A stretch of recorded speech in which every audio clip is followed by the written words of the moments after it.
غافلوں کی صحبت میں کبھی نہ بیٹھے، کبھی نہیں۔ غافل آدمی آپ کو غافل کر دے گا۔ میرے نبی پاک علیہ الصلوۃ والسلام نے فرمایا انسان اپنے دوست کے مذہب پر ہوتا ہے۔ یہ بہت بڑے لفظ ہیں۔ فرمایا المرء علی دین خلیلہ، انسان اپنے دوست کے مذہب پر ہوتا ہے۔ تو دیکھ تو نے دوست کس کو بنایا ہے، جو تیرے دوست کا مذہب ہوگا وہی تیرا ہو جائے گا۔ ہم نے دوست بنایا نا غوث پاک جیلانی کو، ہم نے یاری لگائی ہے نا داتا علی اجمیری سے، ہماری نسبت ہے نا معین الدین اجمیری سے، ہمارا تعلق ہے نا بہاؤالدین زکریہ ملتانی سے، ہمارا رشتہ ہے نا حضرت مجدد الفسانی سے، ہم ماننے والے ہیں نا اعلیٰ حضرت بریلوی کے۔ ہمارا تعلق ہے کبھی جماعت علی سے، کبھی مہر علی سے۔ ہمارا ان سے تعلق ہے تو صبح شام ہماری زبان پہ رہتا ہے بالغ العلا بکمالہ، کشف الدجی بجمالہ، حسنت جمیع خصالہ، صلوا علیہ وآلہ۔ ان سے تعلق جڑا ہے نا تو کئی دفعہ تنہائیاں تڑپا دیتی ہیں اور تڑپ کے کہتے ہیں اج سکھ متران دی ودھیری ہے، اج سکھ متران دی۔ سکھ کہتے ہیں اڈیق کو، متر کہتے ہیں محبوب کو۔ اج سکھ متران دی ودھیری ہے، اے کیوں دلڑی اداس گھنیری ہے، لوں لوں وچ شوق چنگیری ہے، اج نینا لائیاں کیوں جھڑیاں، سبحان اللہ سبحان اللہ سبحان اللہ۔ پہلے کہتے ہیں سکھ متران دی ودھیری ہے یعنی اداس ہوں، پھر حضور کے جلووں پہ نظر کرتے ہیں، کہتے ہیں سبحان اللہ سبحان اللہ، ماں اجمل کا، ماں احسن کا، ماں اکمل کا، اور پھر فوراً کہنے لگے او کتھے مہر علی، او کتھے مہر علی، کتھے مہر علی تے کتھے تیری سنا۔ اب دیکھو مشتاق اکھیں کتھے جاڑیاں، بلغ العلا بکمال، کشف الدجی بے۔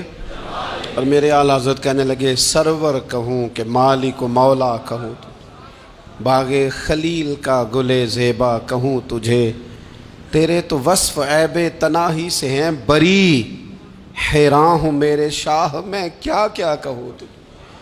غافل آدمی کی علامت ہے برے لوگوں کی صحبت میں۔ خبردار ان کے پاس نہ بیٹھنا جن کے پاس بیٹھنے سے تمہارے دلوں میں اولیاء اللہ، اللہ کے بندوں کی عداوت پیدا ہو۔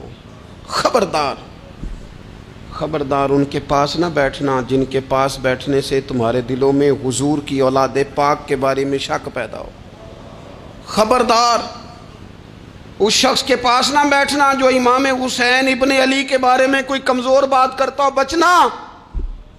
خبردار اس سے بچنا جو حضور کے صحابہ کے بارے میں بات کرے، بچنا بچنا اس سے۔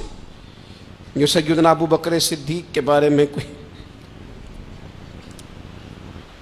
دیکھو کیا مقدر ہیں صدیق و فاروق کے، جن کے گھر ہی رحمتوں کے خزینے میں۔ بھلا کیا کہا نبی پاک، حضور نے فرمایا میرے اوپر جس نے نیکی کی تھی بدلہ دے دیا ہے۔ یہ جو میرے ابو بکر صدیق ہے نا،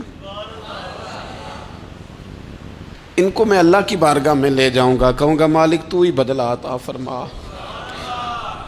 ایک ہاتھ میں جناب صدیق کا ہاتھ پکڑا، ایک میں حضرت عمر کا ہاتھ پکڑا، اور حضور مسجد نبوی سے باہر آ رہے ہیں۔ دیکھنے والے کی زبان سے بے ساختہ سبحان اللہ نکل گیا۔ کیا شان ہے، کیا مقدر ہے۔ تو حضور علیہ السلام رک گئے اور روک کے فرمایا تو حیران ہو رہا ہے نا، تو حیران ہو رہا ہے نا کہ میں نے ایک ہاتھ میں ابو بکر کو پکڑا ہے، ایک میں عمر کو پکڑا ہے۔ فرمایا قیامت میں جب میری قبر کھلے گی تو میں اسی طرح قبر سے نکلوں گا، اس طرح میدان محشر میں میں آؤں گا۔ خبردار حضور کے وفاداروں کے وفادار رہنا، ان کے وفادار رہنا، ان کے وفادار رہنا۔ بڑا عجیب دور آیا ہے، ہم نے یہ دور دیکھا ہے کہ لوگ حضور کے صحابہ کے بارے میں بھی بات کریں گے، اب نبی پاک کی اولاد پاک کے بارے کو بھی ڈسکس کیا جائے گا۔ اپنا منہ تو دیکھ، اپنی حیثیت دیکھ، اور پھر وہ بندے دیکھ۔ جن کو اللہ نے چن کے اپنے محبوب کی غلامی کے لیے حضور کے قریب بٹھایا ہے۔ تو بچنا ایسے لوگوں سے، پرہیز کرنا، خبردار، عقیدہ ستھرا رکھنا، عقیدہ ستھرا رکھنا، صاف رہنا، پاکیزہ رہنا، غافلوں کی صحبت سے بچنا۔